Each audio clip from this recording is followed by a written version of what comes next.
All right, I'm back. I'm a little late. I'm back to full time working, so we're gonna be trying to do this at least twice a week.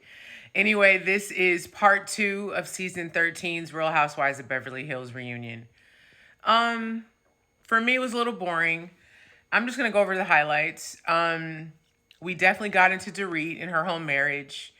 Erica apologized for the comment that she made at BravoCon about how she thought Dorit and PK would be next. Um, there's a lot going on with Dorit. I feel like there's a lot that she's not telling us. The irony that she got mad at Kyle. But I gotta get on Garcelle for a minute. Garcelle, I love you, but Garcelle be saying some slick ass shit and then gets really surprised when someone calls her out on it. She tried to insinuate that the jewelry that Dorit was wearing, like tried to insinuate that maybe the robbery was staged, that there was something funny about it. What bothers me about Garcelle, though, is that you get called out on it and you don't own it. Just like when Dorit gets called out, she doesn't own it.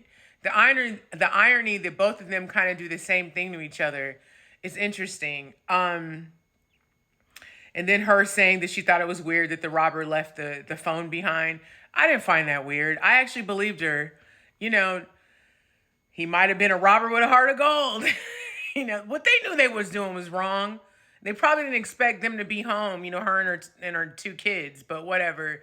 I don't know. I didn't like that. But I kind of feel like this needs to be Dorit's last season, low key, because her storylines are weak.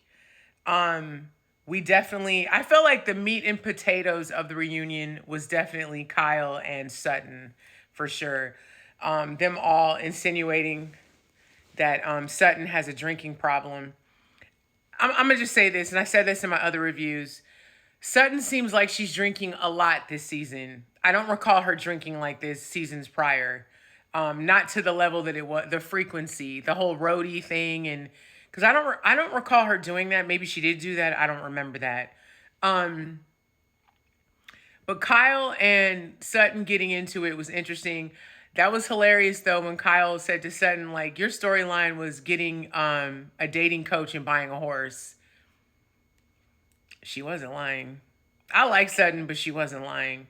I'm going to take back what I said about Kyle not showing her life, because she did bring up several points about, like, I showed you guys the issues with my sister, the stuff with me and Lisa Vanderpump. Like, I've always been transparent about what's going on in my life.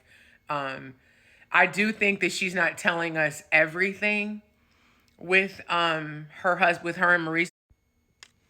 But I mean, it is what it is. I thought it was interesting that when at the beginning of part two, they were insinuating, as I guess Kathy Hilton's coming out, and she's getting ready in her in her green room or whatever, and she says that she noticed there was a distance between Kyle in the last couple of years, and then she was like, I don't know if I was supposed to say that.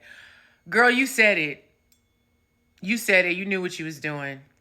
Kathy comes out next week. That's going to be interesting. She's definitely going to get the party started. We cover Erica and her whole storyline this season. I'm really proud of Erica that she was able to bounce back.